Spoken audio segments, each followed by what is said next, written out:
Assalamualaikum warahmatullahi wabarakatuh. Selamat pagi anak-anak semua. Bagaimana kabarnya hari ini? Semoga dalam keadaan sehat semua ya. Meskipun kita masih belajarnya harus dari rumah. Oke, pada kesempatan kali ini kita akan membahas materi pelajaran di tema 2, subtema 2, pembelajaran kedua. Kita akan membahas tentang penyakit pada organ pernapasan. Jadi, organ pernapasan manusia itu dapat terserang penyakit. Ada beberapa penyebab yang berasal dari dalam tubuh maupun dari luar tubuh. Nah, kali ini kita akan membahas mengenai penyakit asma. Bisa kalian lihat di sini gambarnya. Di sebelah kiri di sini ada bentuk organ pernapasan manusia. Bagian kiri ini adalah untuk orang yang sehat, untuk orang yang organ pernapasan atau alat pernapasannya normal. Di sini terlihat ada lubang yang dapat digunakan sebagai tempat keluar masuknya udara. Sedangkan yang di kanan ini saluran udaranya, saluran pernapasannya sudah tersumbat atau terhambat sehingga jalan atau saluran pernapasannya menjadi sangat kecil. Ini kalau di gambar yang ini bisa dilihat, ini saluran pernapasan normal, ini saluran pernapasan penderita asma sudah menyempit. Lalu ketika asma itu terjadi, lubangnya akan semakin sempit lagi gitu. Dan mereka butuh alat yang dapat digunakan untuk membantu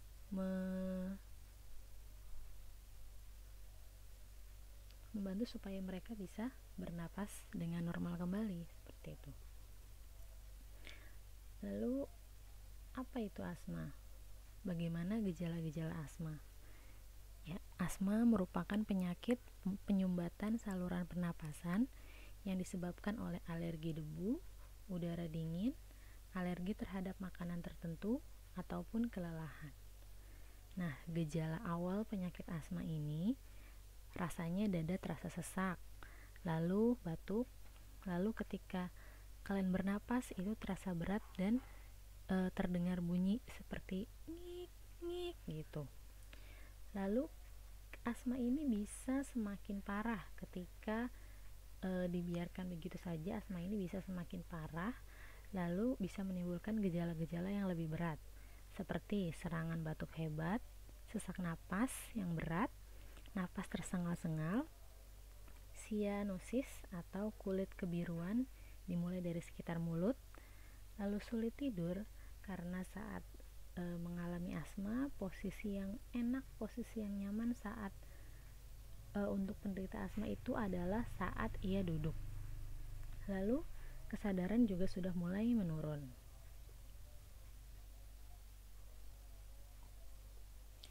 Oke, kita lanjut. Lalu apa saja yang dapat kita lakukan ketika kita terserang penyakit asma?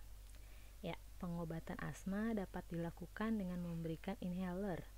Itu merupakan alat yang fungsinya memasukkan obat ke dalam saluran pernapasan secara langsung dengan cara diisap melalui mulut.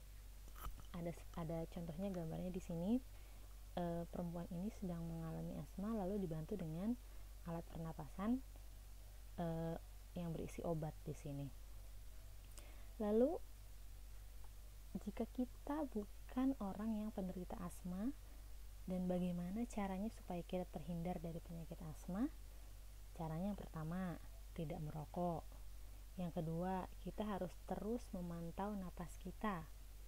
Jika kita sudah merasa napas kita lebih cepat ketika tidak melakukan kegiatan yang berat, kita harus mulai bertanya-tanya, kita harus mulai periksakan ke dokter. Lalu kita harus menghindari hal-hal yang dapat menjadi penyebab asma. Dan seperti yang tadi Ibu bilang, kalian harus memeriksakan diri kalian jika mengalami salah satu gejala asma secara berulang-ulang. Hari ini muncul gejala asma, lalu besok muncul lagi. Itu berarti kalian harus periksa ke dokter. seperti itu. Oke, kita lanjut ke materi berikutnya mengenai properti tari.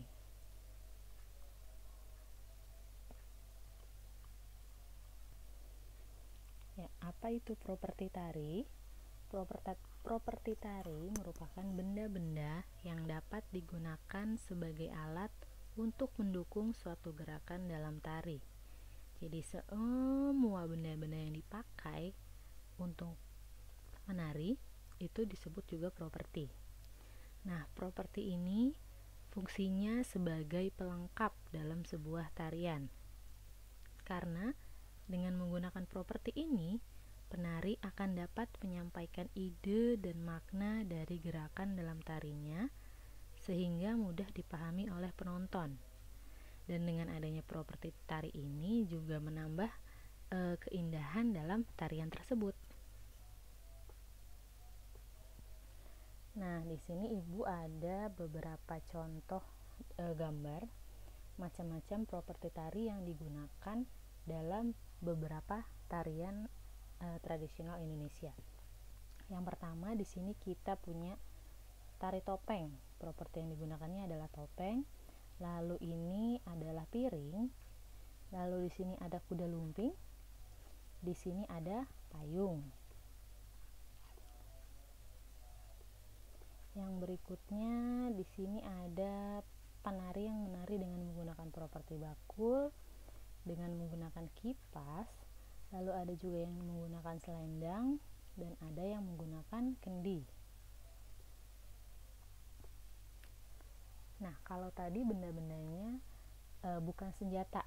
Lalu yang ini ada benda-benda yang berupa senjata yang digunakan dalam tari. Misalnya di sini ada tombak, lalu di sini ada anak panah, lalu ada juga keris. Nah, sekarang coba kalian baca teks berikut.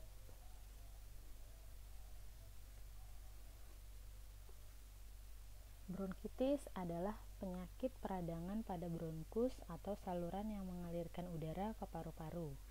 Bronkitis dapat disebabkan oleh serangan virus, bakteri, ataupun menghirup zat-zat kimia seperti asap rokok, asap polusi kendaraan. Bronkitis ini juga dapat terjadi karena komplikasi penyakit lain seperti influenza dan campak. Gejala-gejala penyakit tersebut yaitu batuk berdahak, demam ringan, dan cepat lelah.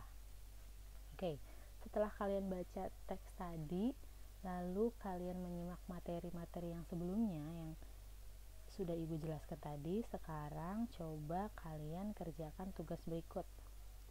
Di sini ada 10 pertanyaan. Silakan dijawab, tuliskan pertanyaan ini di buku tulis kalian, lalu kalian jawab dengan menggunakan jawaban lengkap.